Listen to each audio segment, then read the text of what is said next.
éthique dans le cadre de vos pratiques. Donc n'hésitez pas, tout est anonyme en plus, donc n'hésitez pas à nous solliciter. Donc nous avons la joie et l'honneur, après 2 reports, vous avez vu les affiches, c'est reporté, donc merci d'être là. Nous avons la joie et l'honneur d'accueillir le docteur Adrien Evin, qui nous vient de Nantes. Donc, Monsieur Evin est maître de conférence et praticien hospitalier à Nantes. Il travaille dans une unité INSERM, l'unité Sphère, et il est récemment nommé à la tête de la plateforme Fin de vie, et aujourd'hui il va nous parler de mésusage du médicament et surtout de la déprescription, parce que vous savez qu'au sein de notre institut, l'année dernière, il y a eu une réflexion sur la déprescription à peu près dans l'ensemble de tous les services. Donc merci beaucoup d'avoir accepté notre invitation et surtout de ne pas être vexé pour tous les reports. Merci à vous et merci d'être là sur ce temps du midi, dans vos emplois du temps respectifs bien chargés, je sais. La consigne que j'avais, c'était 30 à 40 minutes de présentation et après un temps d'échange. Je regarde l'heure, c'est bon. Il y a certaines diapositives que je passerai peut-être un peu plus vite pour qu'on puisse avoir ce temps d'échange. Je vais vous parler de mon domaine, qui est la médecine palliative, et de la question du bon usage du médicament et des constats réalisés qui nous amènent à nous poser la question de la place de la déprescription dans cette spécialité. Alors, pourquoi vous parlez de la question du bon usage du médicament en soins palliatifs ? On peut reprendre les données d'une revue de la littérature parue en 2021 qui nous montre que sur 56 études, avec des chiffres variables, mais allant jusqu'à 92% des patients en soins palliatifs qui ont au moins un médicament potentiellement inutile dans leur prescription. Alors, si je vous parle de médicaments potentiellement inutiles, ça amène à 2 questions, celle du bon usage et du mésusage. Et pour qu'on parle tous de la même chose, je vais vous donner les définitions de manière succincte. Quand on parle de bon usage, je vais rester concentré sur la règle des 5 B, qui est celle utilisée par la HAS et qui est la plus simple à comprendre. C'est l'utilisation du bon médicament à la bonne dose, par la bonne voie d'administration, au bon patient et pendant la bonne durée. A contrario, si on parle du mésusage, là je vais vous prendre la définition de Krakowski de 2022, c'est soit une prescription inappropriée, soit une dispensation inappropriée, soit un usage inapproprié. Une de ces 3 catégories, et la suite du topo va se centrer sur la question des prescriptions inappropriées et plus particulièrement des prescriptions potentiellement inappropriées, dans le sens où on n'est pas toujours certain, et ça rejoindra une question qu'on abordera dans la discussion de la notion d'incertitude. Alors, qu'est-ce qu'on appelle une prescription potentiellement inappropriée dans la littérature internationale ? Si on reprend cette fois-ci la définition de Saint-Gier, une prescription potentiellement inappropriée, c'est une prescription qui est soit hors indication, donc ça veut dire qu'elle est non conforme au résumé des caractéristiques du produit, de la RCP, soit c'est une surprescription, donc ça veut dire que c'est un médicament qui est prescrit alors qu'il est non cliniquement justifié, soit c'est une sous-prescription, c'est un médicament qui n'a pas été prescrit alors qu'il était cliniquement recommandé, ou soit c'est une prescription erronée, ça veut dire que la prescription était justifiée, mais elle est réalisée de manière incorrecte en termes de voie d'administration, de posologie ou de durée, par exemple. Alors, pourquoi vous embêter avec tout ça sur un midi en cette semaine de rentrée, de ce mois de rentrée? Tout simplement parce que ces prescriptions potentiellement inutiles ou inappropriées, elles ont des conséquences à titre individuel, en termes notamment de iatrogénie, mais aussi en termes de collectif, de coûts pour la société ou par exemple pour les antibiotiques de résistance aux thérapeutiques. Alors, je pense que si tous les mois vous avez une conférence éthique, vous savez que le monde et la vie, c'est pas tout blanc, tout noir. Et dans la question du bon usage, il y a aussi une zone grise. Cette zone grise, c'est pas moi qui l'invente, loin de là. Elle fait part à de nombreuses publications qui nous dit que cette zone grise que vous voyez ici. C'est des médicaments qui sont prescrits en dehors de la RCP du médicament, mais dans une intention et un but thérapeutique précis où le prescripteur a considéré que la pertinence, au vu des caractéristiques du patient ou de recommandations de bonnes pratiques pour lesquelles les RCP n'ont pas été mises à jour, était adaptée. Donc ça veut dire que c'est des prescriptions en dehors des caractéristiques du produit, mais qui, du fait des caractéristiques du patient, plus des recommandations ou d'un usage compassionnel ou d'un consensus d'experts ou d'études qui viennent d'être réalisées, fait que ça semble peut-être approprié. Et donc là, on rentre dans la fameuse question des soins palliatifs, où nos patients sont souvent exclus des essais cliniques et aussi des recommandations, et qu'on est souvent dans cette zone grise d'une prescription off-label, comme diraient les anglo-saxons. On a donc le bon usage, la zone grise, le mésusage. Et ce qu'on veut diminuer dans la pratique clinique, c'est surtout cette notion de mésusage. Alors, vous en avez entendu parler sûrement dans la population générale et dans la population oncologique de plus en plus. On a une politique de santé publique de lutte contre le mésusage, et notamment contre deux classes thérapeutiques qui sont très mésusées dans la population.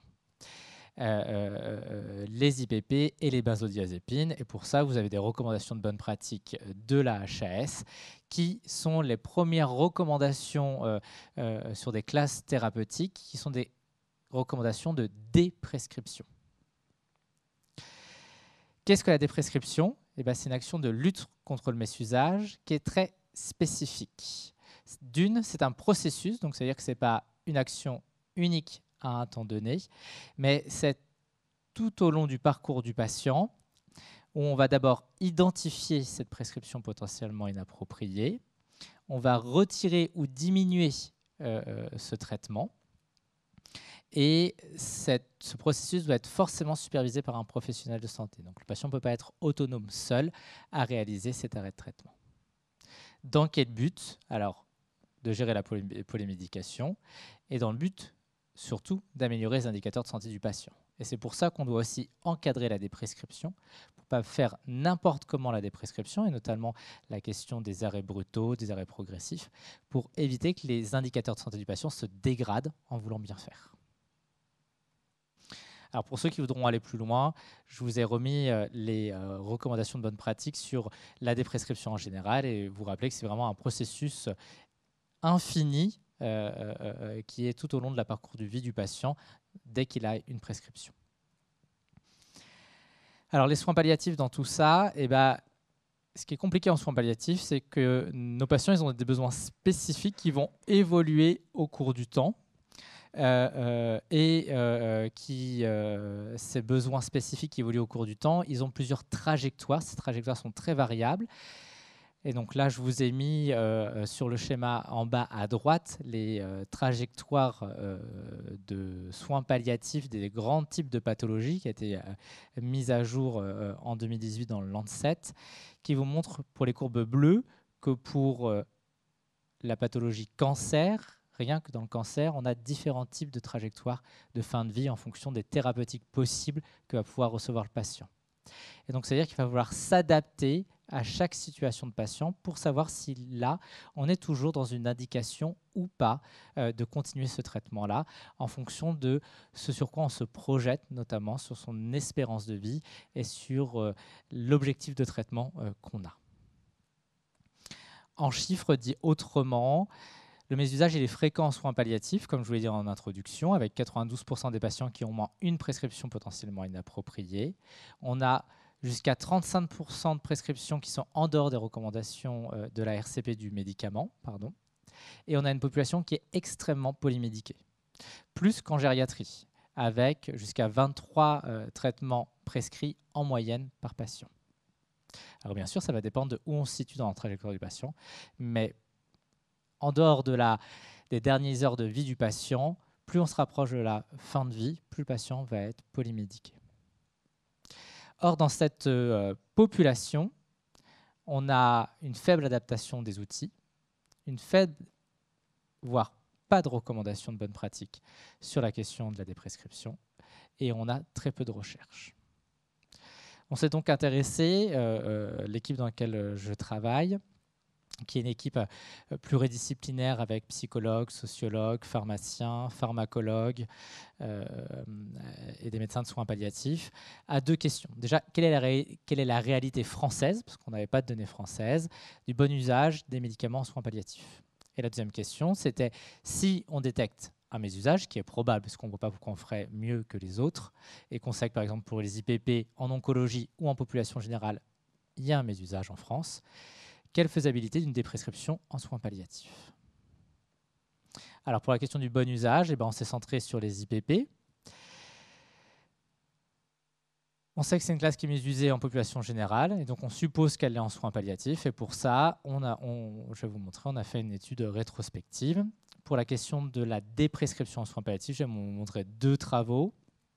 Un, sur notre hypothèse initiale, qui était que quand on voulait par exemple arrêter un IPP ou une statine chez un de nos patients qui avait une espérance de vie inférieure à 6 mois ou à 1 an, de temps en temps, il nous répondait, et ce qui pouvait nous mettre en difficulté. Mon cardiologue m'a dit que ce traitement-là, je le prenais à vie. Donc si vous me l'arrêtez, c'est-à-dire que je suis foutu et que je vais mourir tout de suite. Et donc on se disait, qu'est-ce qu'on fait? Est-ce qu'on ne fait pas plus de mal que de bien en voulant réduire le nombre de médicaments du patient? Et donc, on s'est interrogé sur cette question-là de comment les patients en soins palliatifs oncologiques perçoivent la déprescription. Et puis après, on se disait, si on fait des études sur la déprescription, qu'est-ce qu'on va mesurer comme outcome de nos études? Parce que souvent, ce qu'on mesure, c'est le nombre de jours d'hospitalisation, l'espérance de vie ou la mortalité. Or, nos patients, ces résultats-là seront forcément impactés par l'évolution même de leur maladie. Et donc, dans ce cadre-là, je vous montrais un travail réalisé sur une revue de la littérature des outcomes utilisés dans d'autres essais afin de trouver les outcomes qui seraient les plus appropriés aux soins palliatifs. Donc, après cette introduction, je vais vous présenter ces trois travaux-là de manière succincte. Et puis après, je vous présenterai quelques pistes de discussion qu'on pourra approfondir ensemble. Alors, qu'est-ce que nous dit le contexte actuel? Donc, les IPP, comme je vous l'ai dit, on sait que c'est une classe qui est surprescrite en population générale. Et on sait que aussi en soins palliatifs à l'international, on a un taux de prescription qui va de 51 à 63% de surprescription dans la population de soins palliatifs. Vous avez eu une lettre à l'éditeur parue, je crois, il y a 2-3 ans dans le Lancet Oncologie, montrant que c'est la même chose sur les hôpitaux de jour d'oncologie, avec, attention notamment, beaucoup d'interactions potentielles avec certains traitements oncologiques, ce qui a amené, je crois, à des réflexions sur la déprescription de cette classe, notamment chez les patients que vous allez traiter. Ce qu'on sait aussi, c'est que les IPP, c'est la classe de prescription en soins palliatifs qui est la plus évitable, pour laquelle on pourrait le plus facilement possible déprescrire. Donc c'est pour ça qu'on s'est centré et qu'on a fait notre étude en France, parce qu'on n'avait aucune donnée sur la situation de nos patients en situation palliative. On a donc réalisé une étude observationnelle prospective monocentrique dans une unité de soins palliatifs sur une période de 6 mois en 2020. On a évalué la pertinence des prescriptions d'IPP avant l'entrée à l'unité de soins palliatifs, puis après pendant tout le séjour dans l'unité de soins palliatifs. Avec un double regard, pharmacien et médecin de soins palliatifs, pour savoir si on était dans un mésusage, la zone grise, ou dans un bon usage. On a pu inclure 131 patients, 50% d'hommes, une moyenne d'âge de 69 ans, 82% de cancer et 71% des patients qui sont décédés dans l'unité, 30% sont sortis vivants. Alors c'est sûr que par rapport à vos études d'oncologie, on n'est pas sur les mêmes chiffres, mais on est dans des chiffres habituels d'une USP, voire certaines USP sont à plutôt 90% de décès, d'autres à 50%, ça dépend un peu des périodes pour nous. La durée moyenne de séjour dans l'unité sur cette période-là pour les patients inclus était de 12 jours. Voilà l'autre donnée que je voulais vous dire. Alors, à l'entrée, on avait 41% des patients qui avaient un IPP. Donc déjà, Rien qu'en voyant le chiffre, ça questionnait sur le bon usage. Et du coup, quand les prescriptions ont été étudiées, déjà la première chose, c'est que pour 50% des patients, on ne retrouvait pas du tout d'indication, même en appelant le médecin traitant ou les médecins spécialistes. Donc personne ne savait pourquoi il y avait un IPP de prescrit. Pour ceux pour lesquels on retrouvait une indication, et ben dans 44% des cas, c'était en dehors de la RCP du médicament. Donc on se rend compte qu'on a très peu de bon usage de prescription d'IPP dans cette population. Et à l'entrée, le nombre moyen de médicaments était de 10,5, allant de 2 à 21. Alors, on a parlé des patients à l'entrée. Qu'est-ce qui s'est passé après pendant le séjour ? Il y a eu 50% d'arrêts de prescription des IPP. Dans ces 50% d'arrêts, il y a eu grosso modo 3 motifs. Le premier motif, c'était notamment la question d'une dégradation de l'état du patient avec une limitation des soins et l'arrêt de cette thérapeutique qui devenait non indiquée. Et dans deux autres éléments plus faibles, c'était le fait que l'indication n'ayant pas été retrouvée par le prescripteur à l'arrivée dans l'unité de soins palliatifs, il a été arrêté, ou que la durée de prescription était terminée. On s'est aussi intéressé à ceux qui n'avaient pas d'IPP pour savoir si, en unité de soins palliatifs, on prescrivait des IPP. 12% sont vus introduire un IPP. Ce qui fait que pendant le séjour, on s'est retrouvé avec un taux de prescription d'IPP de 27%, donc ce qui est moindre, mais ce qui est malgré tout encore important. Le nombre moyen de médicaments était de 12,6. Et pour ce qui est la question du mésusage, on avait 37% de mésusage chez ceux à qui on avait continué les IPP et 56% de mésusage à qui on a introduit un IPP à l'unité de soins palliatifs. Donc, grosso modo, les médecins de soins palliatifs ne font pas mieux que leurs collègues du séjour d'avant. On s'est intéressé aux interactions médicamenteuses. Alors, il y a plein de manières de s'intéresser aux interactions médicamenteuses.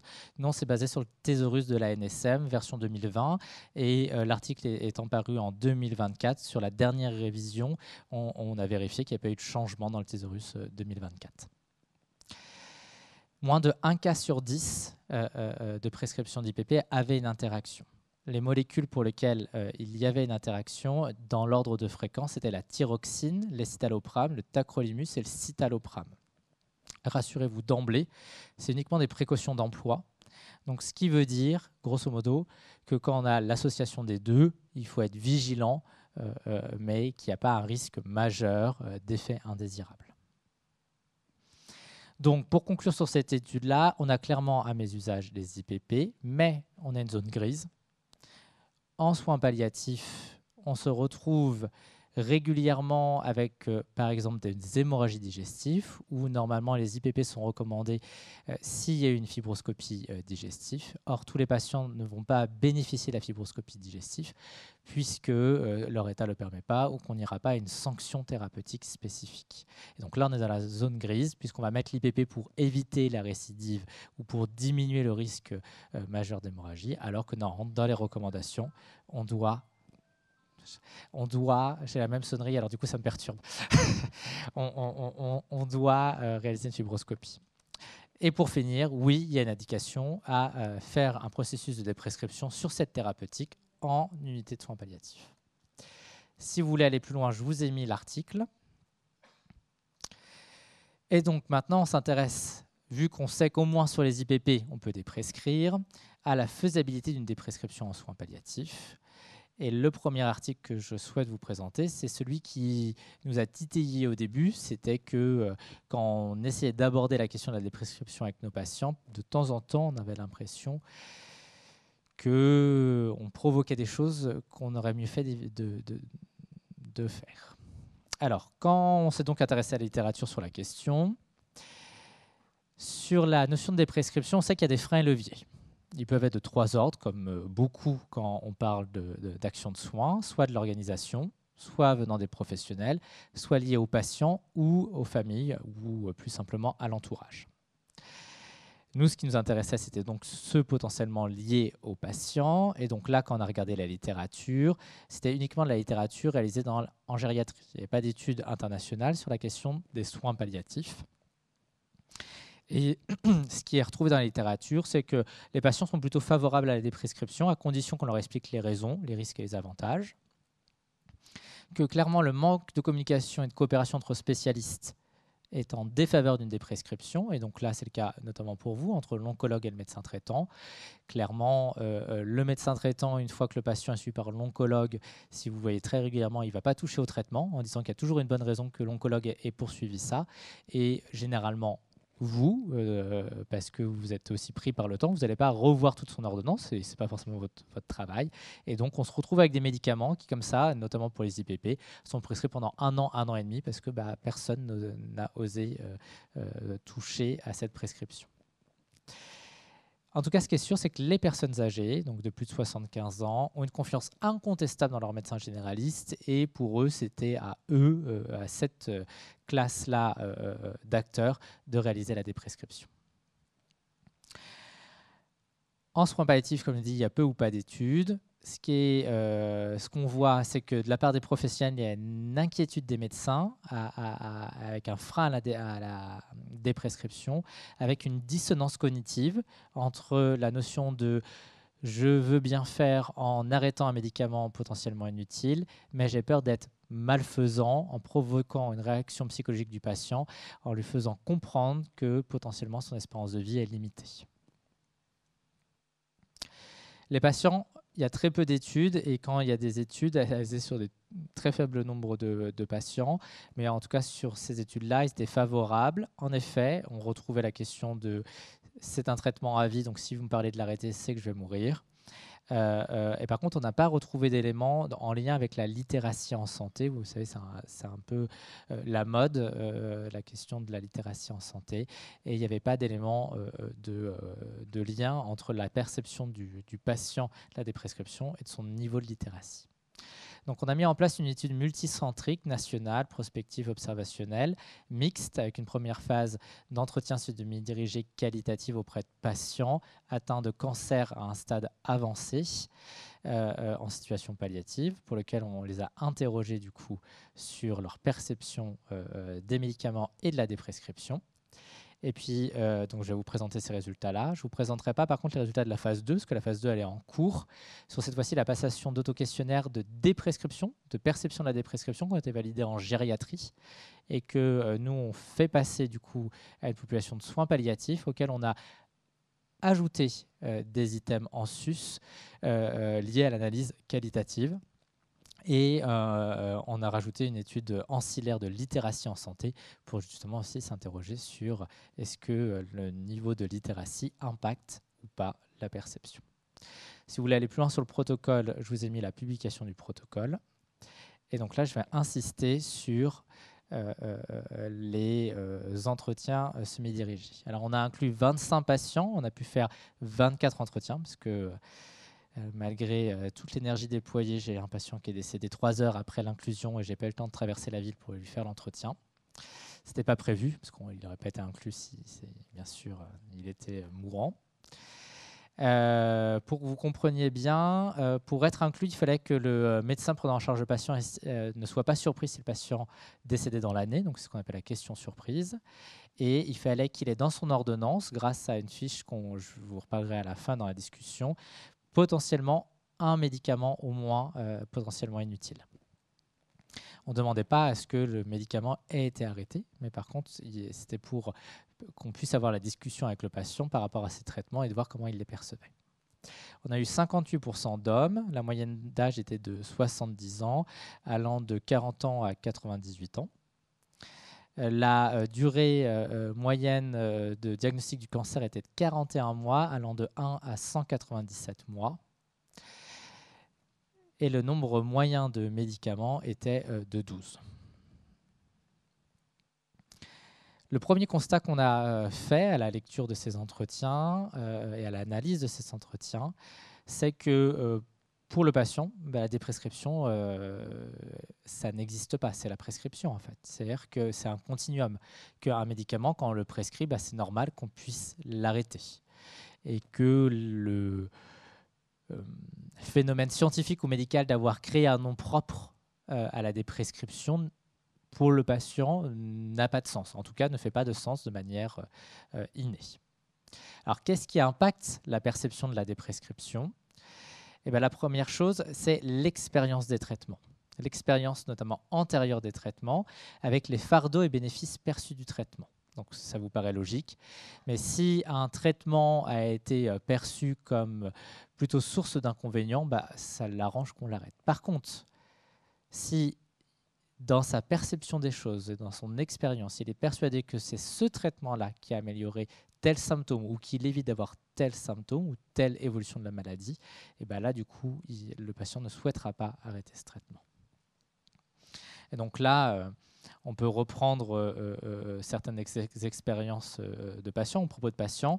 À petite dose, c'est bon, mais si on en abuse, c'est mauvais. Donc les patients ont bien la perception qu'ils ont beaucoup de médicaments et que ça paraît normal d'en arrêter. Certains disent c'est un bottin, c'est une liste de courses.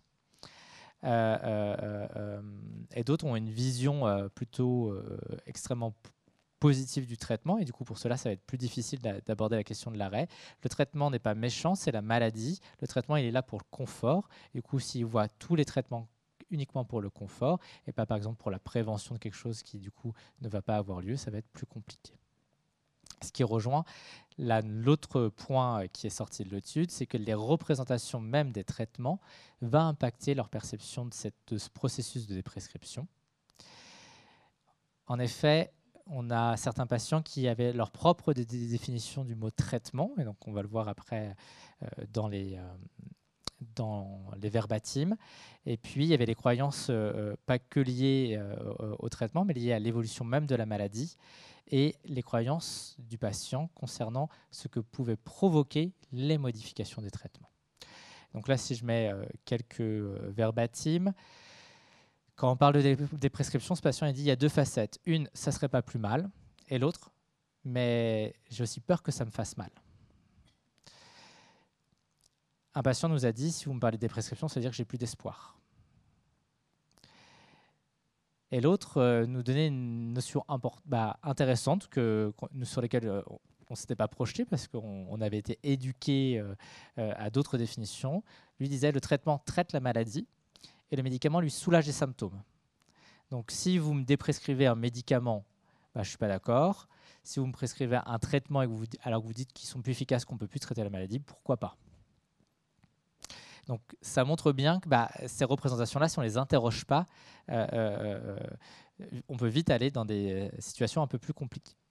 Et après, il y avait 3 autres éléments qui sont ressortis de l'analyse thématique, qui sont un peu intriqués, même s'ils sont, on peut les séparer.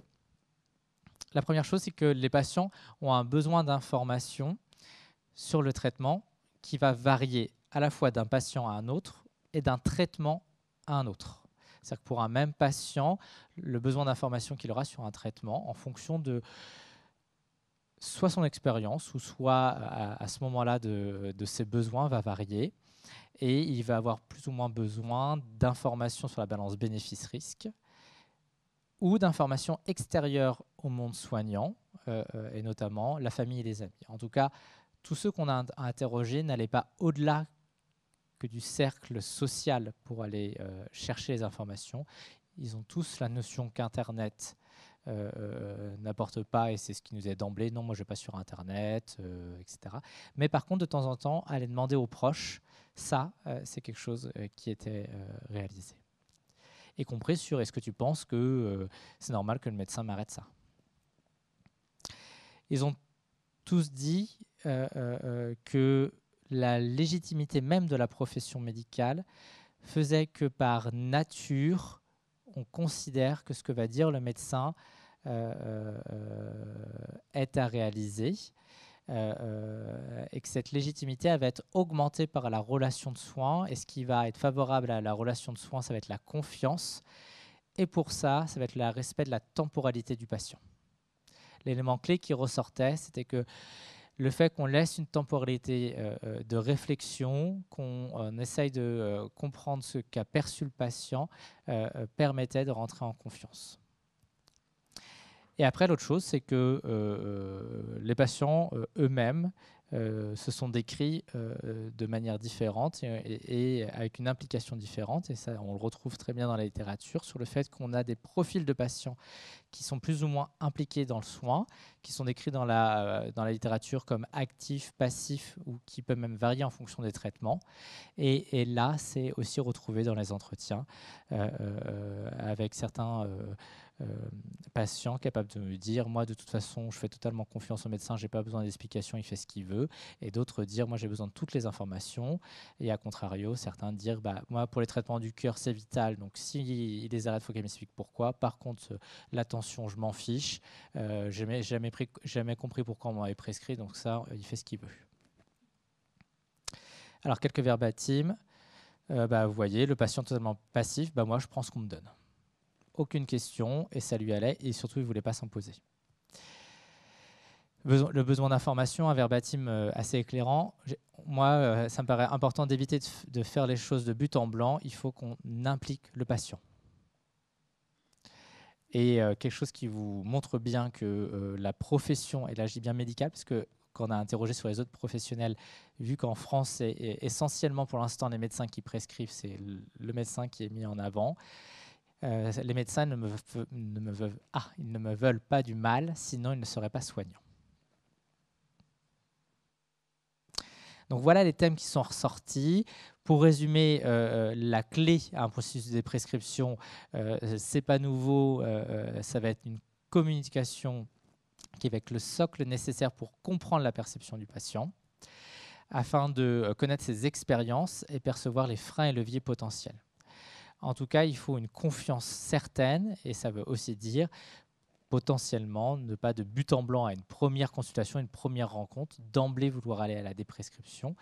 Peut-être que ça fonctionnera pour certains patients, mais pour d'autres, ça peut être un échec à une mise en place d'une relation de confiance. La troisième étude, c'est si on fait une déprescription, qu'est-ce qu'on va étudier pour savoir si c'est efficace et si ça rend service aux patients. Alors, ça c'est le schéma de la déprescription. On a un network international qui s'est intéressé à la déprescription, qui a écrit des recommandations et qui dit que quand on fait des recherche sur la déprescription, ou quand on s'intéresse aux résultats d'une déprescription, on va avoir 4 types de résultats qu'on va devoir détailler. Des résultats dits médicamenteux, j'ai arrêté, j'ai diminué, combien de médicaments il a au total. Des résultats dits cliniques, et c'est là où nous ça va être plus compliqué, l'espérance de vie, le nombre d'effets, le nombre d'hospitalisations, le nombre d'examens complémentaires réalisés. Des résultats concernant le système, la consommation de soins par exemple, et des résultats d'implémentation, parce que c'est bien beau de faire des politiques de déprescription, mais si personne ne les met en place, parce que c'est trop compliqué, que ça prend trop de temps, du coup ça ne sert à rien. Donc comment il s'est perçu dans le temps. Et donc on veut savoir quels outcomes qu'on retrouve dans la littérature pourraient être adaptés à notre population de soins palliatifs. Donc on a fait sur 10 ans une revue de la littérature qui a repris tous les essais contrôlés randomisés évaluant un processus de déprescription pour étudier les outcomes qui avaient été utilisés dans ces essais contrôlés randomisés. Donc il y a eu 36 essais qui ont été retenus. Et sur ces 36 essais, on a donc revu les outcomes. Grosso modo, ce qu'on retrouve, c'est qu'essentiellement, c'est les outcomes médicamenteux qui sont souvent étudiés, et donc juste arrêter, poursuivi ou diminuer. Ce qui n'a, au final, ce qui est le moins intéressant en pratique, puisque potentiellement l'arrêt ou la démission a eu des effets indésirables qui n'ont pas été mesurés. Les résultats cliniques pour 25 d'entre eux, les résultats de système pour 18 et les résultats de mise en œuvre pour 7. Dans les recommandations, il est recommandé que dans les essais cliniques, il y ait les 4 types d'outcomes qui soient présents. Il n'y avait que 3 qui avaient bien les 4 et 10 qui avaient 3 sur 4. Donc on voit bien que même dans la recherche pour l'instant sur les processus de prescription, on n'est pas non plus optimal pour être sûr que nos politiques de prescription soient adéquates. Et donc, si on revient à notre question sur les soins palliatifs, on voit qu'il y a une très grande hétérogénéité des choix d'outcomes.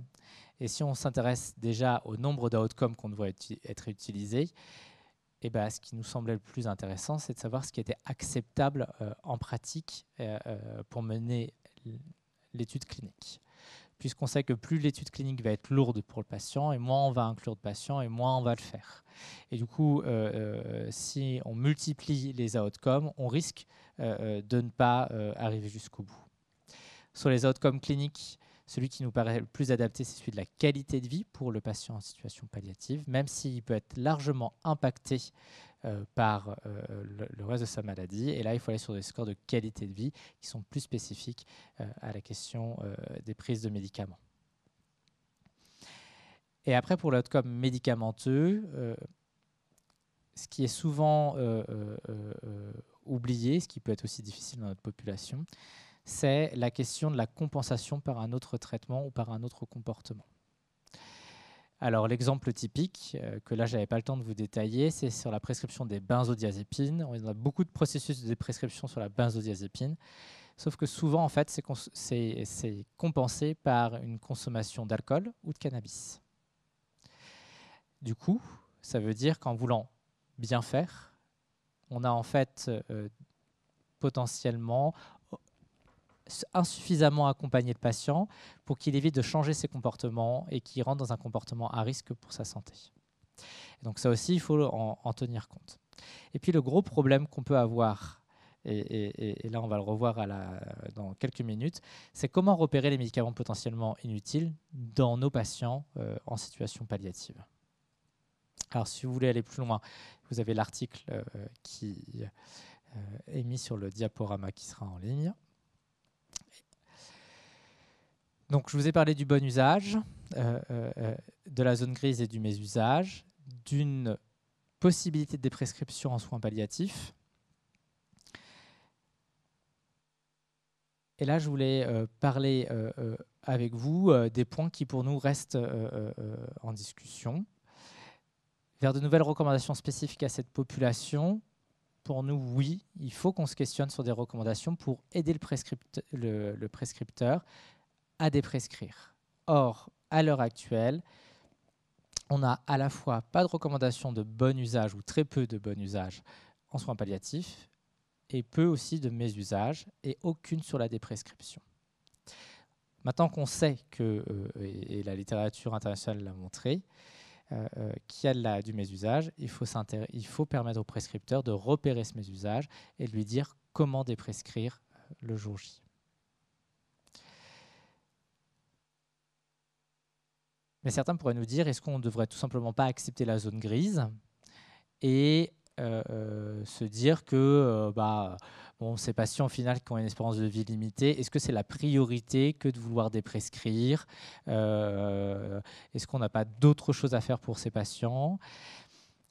C'est une question qui peut se poser. Nous, on est parti du principe que, vu que les études montrent que la polymédication a un impact négatif à titre individuel, qu'on se devait d'essayer une politique de déprescription.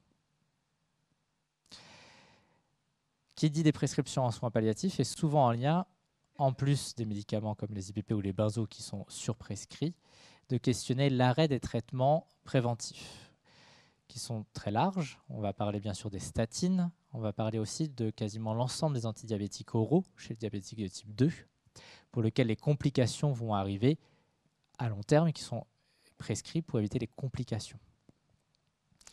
Mais pour ça, il faut accepter l'incertitude. L'incertitude sur la prédictibilité de la mort de notre patient, de l'évolution des thérapeutiques. On a vu qu'on avait des patients qu'on a inclus qui avaient 197 mois de vie avec leur cancer.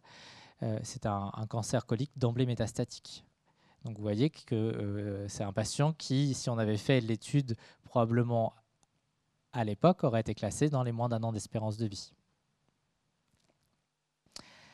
Et puis c'est la complexité de nos situations. Là, on parle de cancérologie, mais on a bien d'autres pathologies pour lesquelles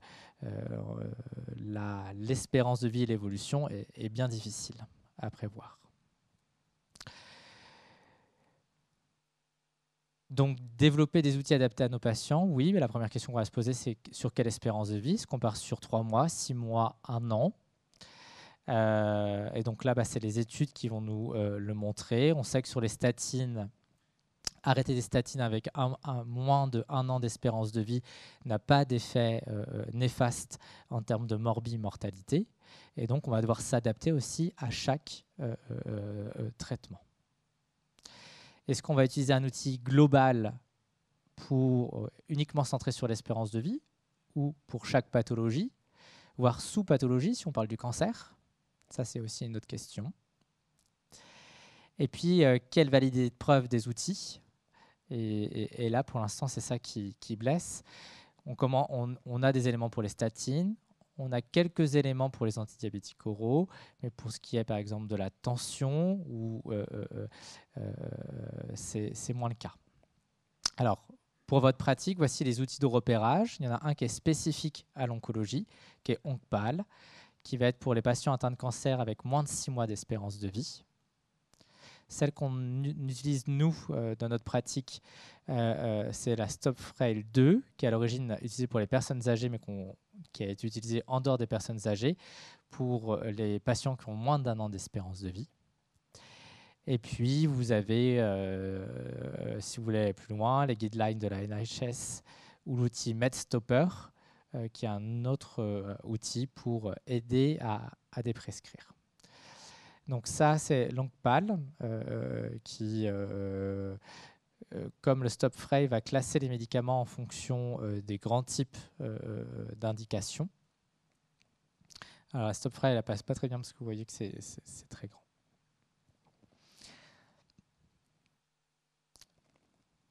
Une étude a été publiée là, de mémoire c'était cet été, qui était la première étude qui s'intéressait à comment le patient pouvait s'impliquer dans le processus des prescriptions en situation palliative. Ce qui ressort de cette analyse qualitative, c'est ce qui corrobore ce que nous, on a trouvé avec nos patients, c'est qu'il faut laisser la possibilité au patient de s'impliquer dans ce processus. C'est-à-dire qu'il faut lui expliquer, ça paraît logique, et il faut lui laisser un mot à dire. Donc, il faut s'autoriser le fait de respecter sa temporalité et qu'il est potentiellement pas prêt à déprescrire, ou au contraire qu'il est prêt à déprescrire et pas que ça. Donc c'est plutôt rassurant, ça veut dire que nos résultats se corroborent. Et puis après, il y a mieux comprendre les pratiques professionnelles. Dans la réalité, en fait, on a tellement de choses à faire que la déprescription, des fois, c'est plus simple de... alors maintenant, surtout qu'on ne signe plus qu'en bas de la page, de faire réimprimer l'ordonnance, que de se poser la question de est-ce que j'arrête, et si j'arrête, est-ce que je dois diminuer tous les 5 à 10 jours, est-ce que j'arrête brutalement, qu'est-ce que j'explique aux patients. Les professionnels aussi ne se disent pas formés, ils ne savent pas comment ils doivent arrêter un IPP. Si j'arrête brutalement, est-ce qu'il risque de se passer quelque chose? Oui, on peut avoir un RGO qui va apparaître sur un effet rebond. Et du coup, il peut être nécessaire de passer par une demi-dose. Et donc, on apprend à prescrire et on devrait aussi apprendre à déprescrire, que ce soit en formation initiale ou en formation continue. Et puis, ça pose aussi la question, bien sûr, de l'implication des autres professionnels de santé, puisque maintenant que les IPA, que les pharmaciens peuvent soit prescrire ou faire de l'analyse d'ordonnance, de savoir quel lien on peut faire ensemble pour faire un travail aussi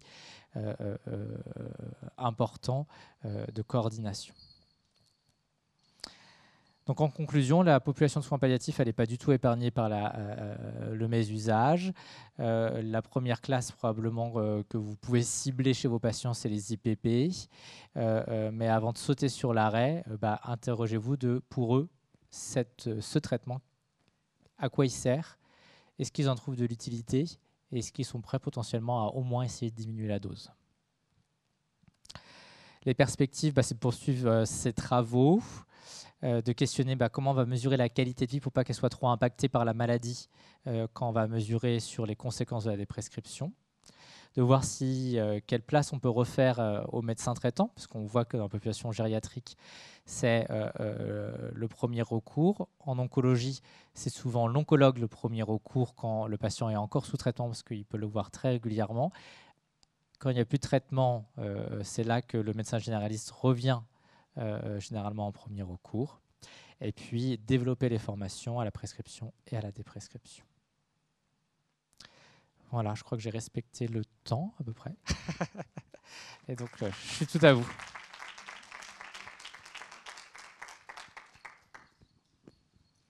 Et si vous avez des questions, n'hésitez pas.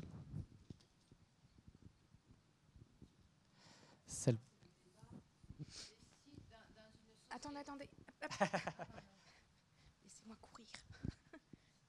Dans une société où nos gouvernements successifs nous prônent les économies de santé, et puis dans un centre anticancéreux, le prix des médicaments bientôt va surplanter le prix du personnel.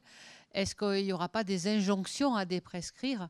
Parce que jusqu'à maintenant, c'est sur la base du bon sens et de la bonne volonté, mais est-ce qu'on ne va pas vers une obligation? Alors, on a déjà cette obligation, puisque on va commencer à avoir des indicateurs de la Haute Autorité de Santé ou de la NSM qui vont être par exemple sur le taux de prescription d'IPP dans l'établissement et qui vont interroger. Alors, je ne le verrai pas que sur le format économique. Je pense qu'on est dans un changement sociétal et un changement aussi médical où comparé aux anglo-saxons ou en Amérique du Nord ou même sur le nord de l'Europe, où on s'autorisait déjà il y a 30 ans à ne pas prescrire un médicament quand un patient venait nous voir, on a plutôt, nous, été toujours dans la prescription de quelque chose une fois qu'on sortait. C'est le côté gratuit, mais c'était aussi le côté de, pour valider le fait que le patient était bien malade, d'avoir un médicament en face. Donc c'est aussi s'éduquer soi-même et éduquer la population au fait que c'est pas parce qu'on a un symptôme qu'on aura un médicament, et c'est pas parce qu'on arrête un médicament qu'il était indiqué, qu'il n'est plus indiqué, que du coup il faut le faire. Donc c'est pas que le côté économique. Bien sûr, l'économie, c'est ça qui va faire accélérer les démarches. C'est-à-dire que je pense que si on avait plein d'argent, les gouvernements ne s'intéresseraient pas à la question. Moi, je vois plutôt comme quelque chose qui va un peu nous donner un coup de pied aux fesses pour mieux prescrire nos traitements. Parce qu'un patient qui a 12 médicaments, dont 4 qui ne sont pas appropriés, quand il nous dit que le matin, après avoir pris tous ses traitements, il n'a plus envie de prendre son petit-déj, pour qui on le fait, pourquoi, voilà. Quand c'est indiqué, je ne vois pas le problème. Ou ce qui me pose plus question, c'est quand on va empêcher un patient d'avoir un projet de vie, et ça vous le voyez de plus en plus en oncologie, où il va devoir rester hospitalisé ou ne pas pouvoir aller dans certaines structures ou pas pouvoir aller en HAD, parce que les traitements coûtent trop cher et que les structures ne vont pas pouvoir, dans leur assiette financière, prendre le poids de ce traitement-là. Là, c'est plus questionnant. Mais sur la question de la déprescription, je pense que ça va obliger le prescripteur à se questionner régulièrement, ce qui n'est pas plus mal. Je pense que c'est aussi une réponse technique à une demande du patient qui pourrait être prise en charge de façon peut-être différente, mais plus chronophage aussi. Tout à fait. De la part des soignants qui n'ont pas toujours le temps.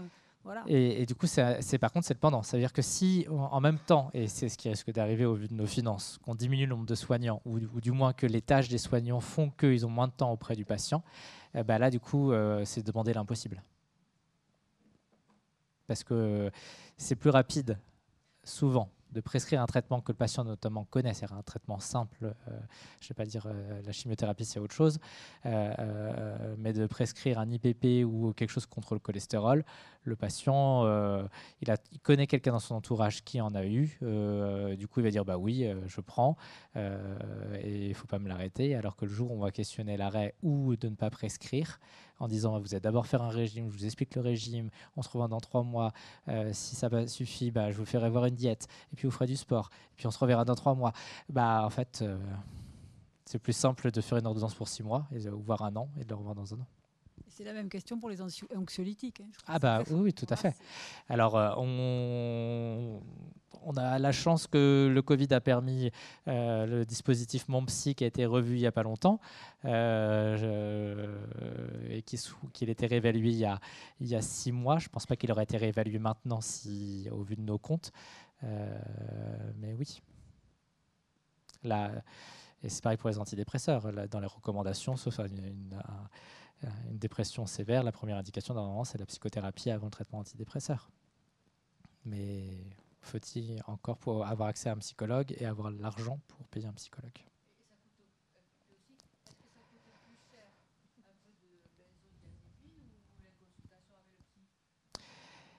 Alors le problème des benzodiazépines, ça peut être la molécule au moment donné, ça va être l'addiction qui va en découler. Parce que le médicament ne coûte rien.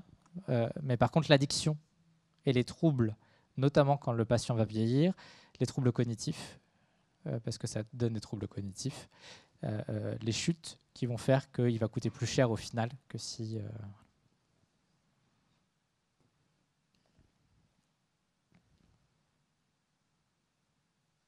Je vous ai assommé en postprandial. Est-ce que vos recherches peuvent avoir des débouchés? Parce que là, quand on parle de déprescription, là, vous avez parlé de médicaments qu'on connaît. Mais est-ce que la déprescription touche aussi ne pas prescrire la énième ligne de chimio? Est-ce qu'on peut... Il y a de plus en plus... Il y a des études qui commencent à sortir, notamment sur la question des immunothérapies et de quand est-ce qu'on va arrêter l'immunothérapie chez un patient qui est stabilisé, voire qui est en rémission, mais on sait qu'il va potentiellement récidiver. Et donc, il commence à en avoir. Parce que c'est toujours la question que si j'arrête et que dans 3 mois, au scan de Réval, il a flambé, bah, et le patient va me dire si on n'avait pas arrêté, je n'aurais pas flambé. Mais d'un côté, on commence aussi à avoir les effets des immunothérapies à long terme qui commencent à arriver.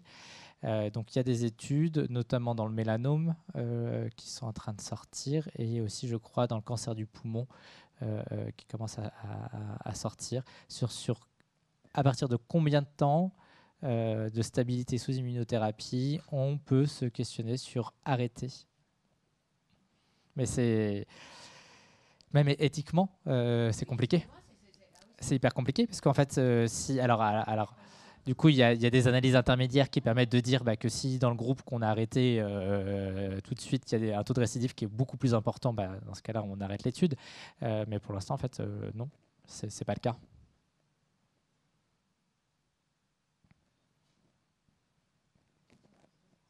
Comment ? Ça coûte beaucoup plus cher, oui. C'est sûr. C'est sûr.